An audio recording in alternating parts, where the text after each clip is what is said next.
여러분 안녕하세요. 오늘은 두 나라 이야기라는 제목으로 성 어거스틴 또는 아우구스티누스라고도 이야기하는 그분에 대한 이야기를 좀 나누어 볼까 합니다. 여러분 찰스 디킨스가 쓴 두 도시 이야기라는 소설을 아시는지 모르겠습니다. 그 소설은 프랑스 대혁명을 배경으로 파리와 런던이라는 그 두 도시에서 일어나는 사랑에 대한 이야기도 있고 혁명 가운데 일어난 여러 가지 슬픔 이런 것들을 테마로 해가지고 다루는 내용입니다. 근데 우리가 흔히 프랑스 대혁명 하면 자유, 평등, 박애 이런 것들을 깃발로 내건 시민혁명, 그렇죠? 그래서 자유민주주의 꽃을 피운 그런 혁명으로 평가하고 있지만 사실 그 이면에는 이 혁명을 성공이었다고 평가할 것이냐 아니면 실패였다고 평가할 것이냐에 대한 논란이 여전히 계속되고 있습니다. 왜냐하면 그 혁명의 과정 가운데 너무도 많은 사람들이 목숨을 잃게 되었고, 그리고 또 그 혁명을 통해서 이루어낸 그 결과가 시민적인 의미에서 자유민주주의가 아니라 결국 나폴레옹이라는 황제가 다시 등극하게 되는 그런 결과를 맞이했기 때문입니다. 그리고 물론 시민혁명 과정 가운데서 왕정과 카톨릭이라는 그 두 가지 기득권 세력이죠. 앙시앙 레진 구체제를 타파하려고 했었는데 아무것도 타파하지 못하고 황제가 등극하고 카톨릭도 복원되는 그런 결과를 낳기 때문에 프랑스 대혁명에 대해서는 여전히 공과 또는 성패에 대한 그런 학자들의 논의가 많이 있습니다. 이렇게 찰스 디킨스를 통해서 우리가 파리와 런던이라는 두 도시를 배경으로 해가지고 프랑스와 영국의 어떤 상황을 대비해서 볼 수 있었다면은 이 소설이 나오기 한 1400년 전에는 히포의 아우구스티누스라는 사람이 두 나라 이야기라는 책을 썼어요. 그것을 이제 신국론이라고 하는데요. 이 신국론은 원래 그 AD 410년경에 서고트족이 로마에 쳐들어와 가지고 로마를 약탈하면서 사람들이 막 이렇게 분노가 생기게 된 거예요. 아니 우리의 이 위대한 로마가 왜 이렇게 이 야만족들한테 짓밟혀하는가. 거기에 대해서 로마의 여론이 어땠냐면은 이것은 기독교 때문이다, 이런 여론이 많았다고 합니다. 410년 그 당시에는 이미 그 로마의 국교가 기독교였잖아요. 그렇지만 사람들의 세계관은 여전히 그 그리스 로마적인 세계관, 그래서 여러 가지 그 이교 신들을 섬기는 그런 관습들이 함께 있었거든요.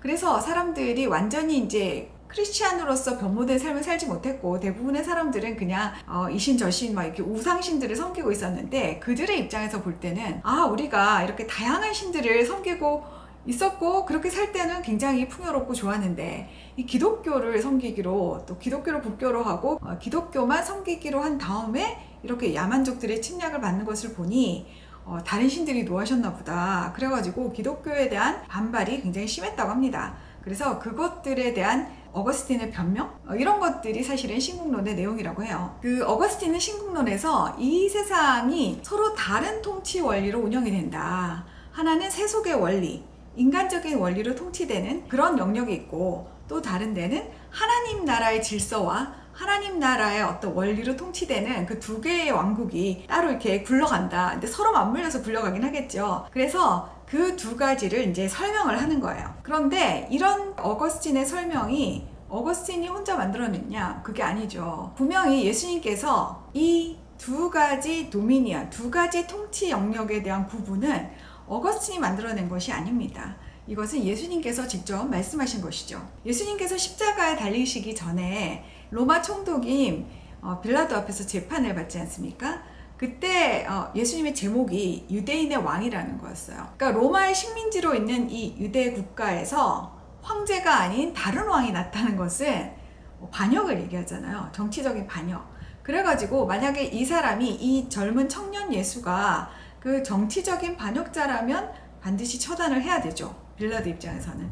근데 그게 아니라면 이 사람은 죄가 없는 것이었는데, 근데 예수님께서 빌라도에게 말씀하시기를 나의 나라는 이 세상에 속한 것이 아니다, 이렇게 말씀하셨어요. 그래서 빌라도가 이 청년에겐 죄가 없구나, 그 바리새인이나 산헤드린 공회에서 이 청년을 정치적인 목적으로 죽이려고 하는구나 라고 생각을 하게 됐죠. 물론 그렇다고 해서 살려주지는 않았고 결국 예수님은 십자가에 못 박혀서 돌아가시긴 했지만 어쨌든 이 세상의 그 정치적인 통치와 그리고 하나님 나라의 통치는 좀 구별이 된다는 것입니다.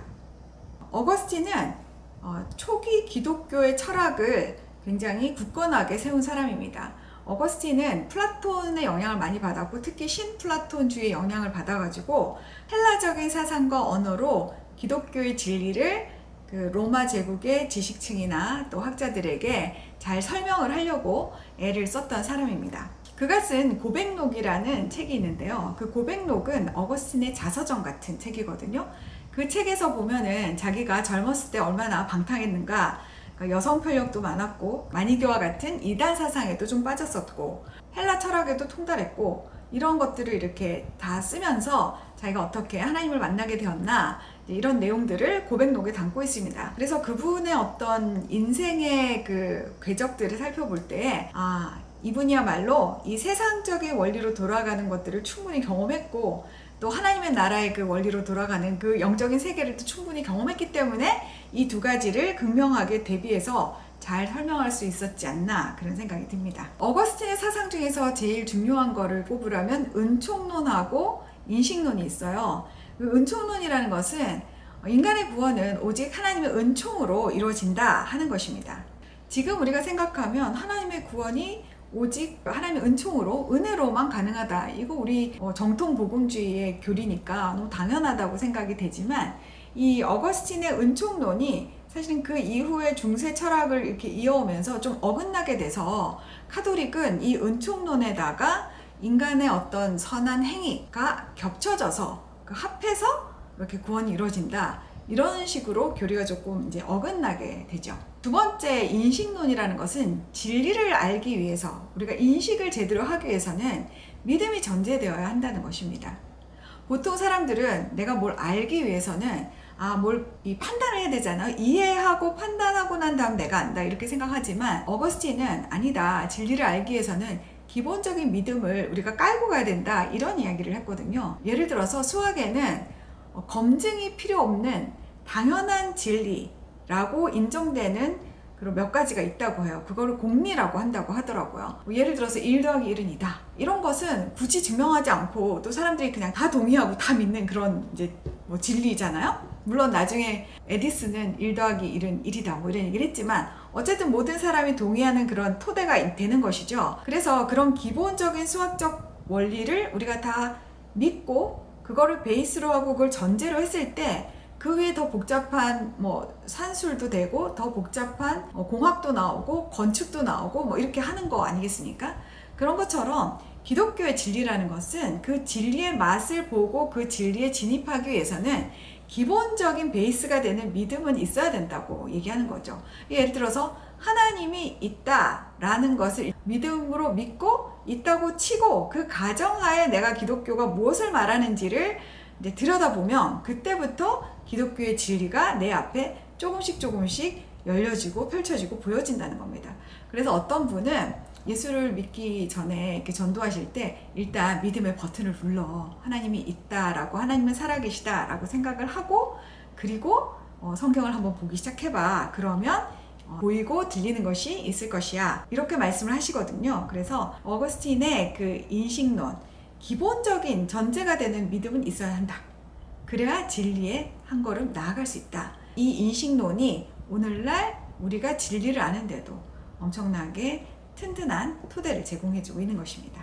그럼 다시 제가 처음에 말씀드렸던 찰스 디킨스의 두 도시 이야기로 좀 돌아가 보겠습니다. 이 소설의 배경이 되었던 프랑스 대혁명에서 사람들은 혁명을 통해서 세속국가 프랑스를 만들려고 했어요. 그래서 하나님께서 만들어주신 모든 기존의 시스템, 교회라든지 정치제도라면 왕권이라든지 이런 걸 다 이제 부수고 오직 인간의 이성으로만 어떤 새로운 체제를 만들자. 그리고 종교도 이성을 숭배하는 이성교를 만들자. 그래가지고 세속의 끝단을 실험을 해본 거죠. 그런데 그 결과 아주 처참한 실패로 끝나게 됩니다.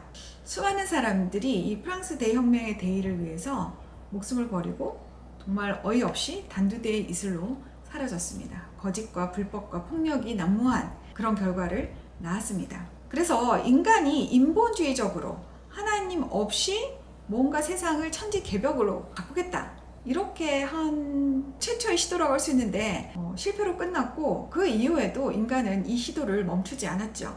가장 대표적인 것이 20세기에 들어와서 있었던 공산주의입니다.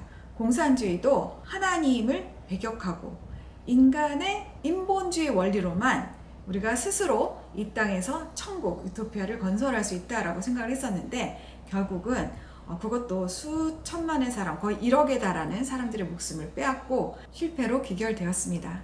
그런데 찰스 디킨스는 두 도시 이야기라는 소설을 통해서 이 거대한 역사의 소용돌이 속에서 정말 힘없는 그 개인이 그럼에도 불구하고 사랑과 용서와 희생을 통해서 어떤 숭고한 삶을 살 수 있다는 걸 보여주고 있어요. 이 소설에는 세 사람의 주인공이 나오는데요. 한 사람은 프랑스 귀족인 찰스 다네이라는 사람이 나오고, 그 다음에 루시 마네트라는 아름다운 아가씨가 하나 나오고요. 그 다음에 시드니 칼튼이라는 런던에 사는 변호사가 나옵니다. 나중에 이 시드니 칼튼이라는 사람이 루시를 사랑해요. 루시를 사랑했지만 루시는 프랑스 파리 출신의 이 찰스 다네이를 사랑해서 서로 엇갈린 사랑이죠. 그래서 찰스 다네이랑 결국 결혼을 하게 됩니다. 그런데 프랑스 혁명의 혼란 가운데서 찰스 다네이가 이제 귀족 출신이니까 죽을 수밖에 없는 그런 상황에 처하게 됩니다. 그때 런던에 있던 시드니 칼튼이란 변호사가 프랑스로 날라와서 자기랑 생김이 비슷한 찰스 다네이를 몰래 감옥에서 빼내고 자기가 그 죽음의 자리, 단두대에 이슬로 사라질 수밖에 없는 그 죽음의 자리에 서게 돼요.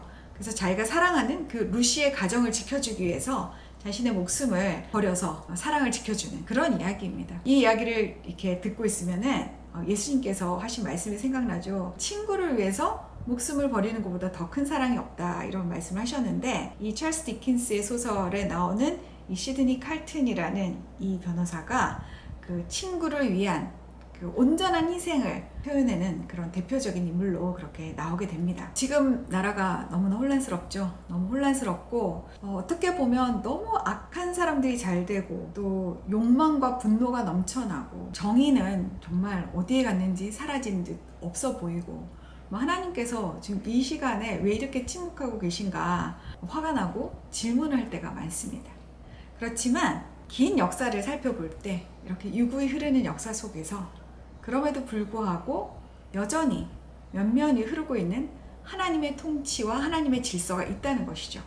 그 하나님의 통치와 하나님의 질서는 사랑과 용서와 희생을 통해서 우리를 구원하는 예수 그리스도의 십자가와 부활의 원리, 그 부활의 질서가 우리의 삶을 지배하고 있다는 것입니다. 오늘 어거스틴에 대한 얘기를 했는데, 이 어거스틴이 말하고 싶은 것도 세상은 야만족이 쳐들어오고 로마 시민들이 폭력에 희생을 당하고 되게 어려운 점이 많지만, 그럼에도 불구하고 이 땅에서는 보이지 않지만 여전히 현존하고 있는 영적인 실체와 그리고 그 영적인 원리들이 하나님의 거대한 섭리 가운데서 여전히 이루어지고 있다, 이런 것을 이야기해주고 싶었지 않나, 그런 생각이 듭니다. 여러분도 마음이 많이 힘든 시간을 좀 보내고 계실 것 같지만 하늘을 보시고 너무 절망하지 마시고 끝까지 소망을 잃지 않고 잘 견뎌내시기를